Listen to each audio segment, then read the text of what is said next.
Pour le groupe RRDP, la parole est à Monsieur Jacques Moignard.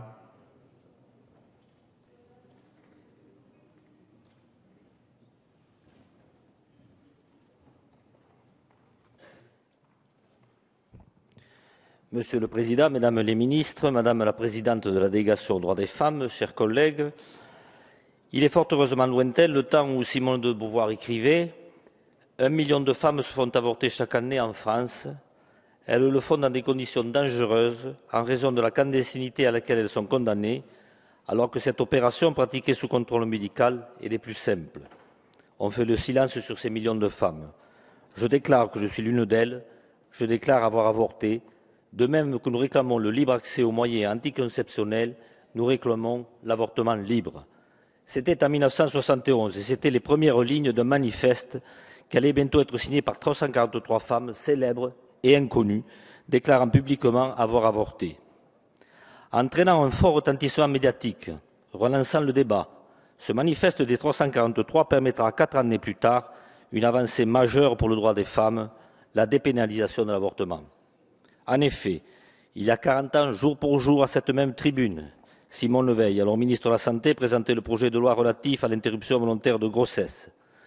Malgré les insultes et les attaques violentes auxquelles elle a dû faire face, la loi a été adoptée en janvier 1975, d'abord provisoirement pour une durée de 5 ans, avant de l'être définitivement en 1980.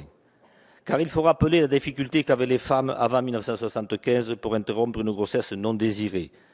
Les médecins ne pouvant y procéder, sous peine de ne plus pouvoir exercer, elles devaient le faire de manière illégale, en passant par des méthodes inhumaines et très dangereuses. Combien de séquelles physiques et morales? Combien de décès? Toutefois, dépénaliser l'IVG demeure en ce moment-là conditionné à de nombreux obstacles et je les cite.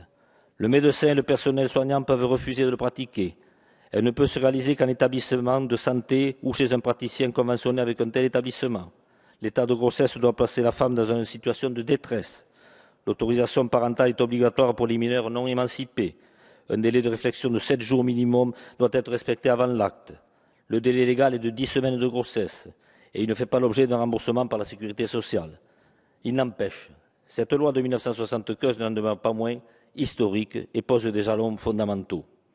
Elle signe le point de départ d'une législation en faveur de la liberté des femmes qui fera progressivement évoluer les pratiques et les mentalités dans l'accès à la contraception et dans celui du libre choix de grossesse.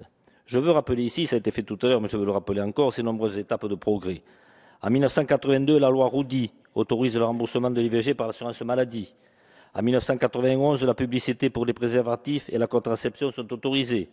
En 1993, la loi Neyertz dépénalise le délit d'auto-avortement et crée le délit d'entrave à l'IVG en réaction aux commandos anti-IVG qui se multiplient alors.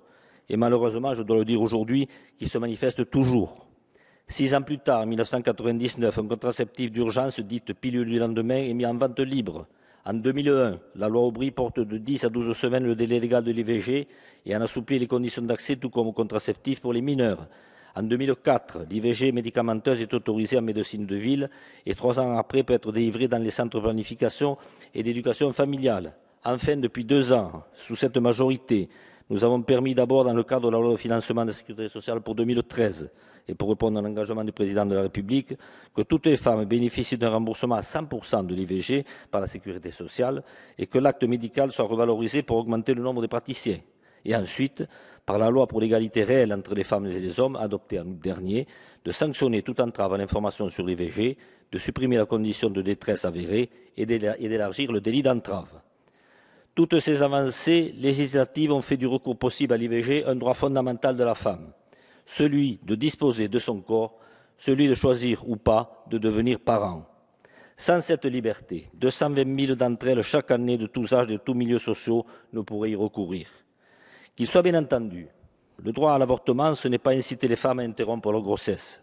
C'est consacrer l'épanouissement féminin par la détermination pour une femme et un couple à décider d'un avenir d'enfant accepté. C'est reconnaître le fait déstructurant de grossesses subies et de grossesses non désirées. Chèrement acquis, ce droit ne doit pas souffrir d'aucune régression. Il faut sans cesse veiller à sa pleine et entière application. Ainsi, il est inacceptable que des équipes médicales cherchent encore aujourd'hui, sur notre territoire, à convaincre leurs patientes de ne pas avorter au-delà de la 10e semaine, ou tentent d'imposer la méthode médicamenteuse ou chirurgicale en dépit du tout droit du choix.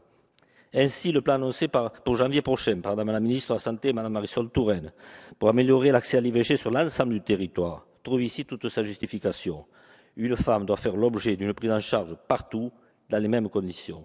Car rappelons-le, ailleurs, ce droit reste encore un combat, et ça a été rappelé par les intervenants précédents. Un chiffre permet d'en prendre toute la mesure. 40% des femmes sur la planète vivent dans un pays où elles ne peuvent pas se faire avorter librement. Oui, il existe encore des pays où l'on ne peut jamais avorter, y compris en cas de viol chez une mineure, y compris si le fœtus n'est pas viable ou si la grossesse met la mère en danger. Et qu'en plus de porter atteinte au droit de la santé et à la vie des femmes, la plupart de ces pays ont fait le choix d'infliger des sanctions pénales aux femmes qui ont recours à ces interventions et au personnel de santé qui les pratique. Ainsi, sur tous les continents, des femmes et des médecins sont emprisonnés, condamnés pour avortement clandestin. D'autres pays permettent d'y recourir, certes, mais que sous des conditions, et c'est le cas hélas de plusieurs États membres de l'Union européenne. À chaque fois, le constat est le même. L'interdiction ne baisse pas le nombre d'avortements. Elle pousse juste les femmes à risquer leur vie. N'oublions pas qu'une femme d'entre elles meurt toutes les 8 minutes d'un avortement clandestin. Par conséquent, le groupe radical, républicain, démocrate et progressiste apporte tout son entier soutien à cette proposition de résolution, parce qu'elle réaffirme l'importance du droit fondamental à l'IVG pour toutes les femmes en France, en Europe et dans le monde, parce qu'elle rappelle que le droit universel des femmes à disposer librement de leur corps est une condition indispensable pour la construction de l'égalité réelle entre les femmes et les hommes et d'une société de progrès, parce qu'elle affirme le rôle majeur de la prévention et de l'éducation à la sexualité en direction des jeunes, et enfin parce qu'elle affirme la nécessité de garantir l'accès des femmes à une information de qualité, à une contraception adaptée et à l'avortement sûr et légal. Je vous remercie. Merci, Monsieur Moignard.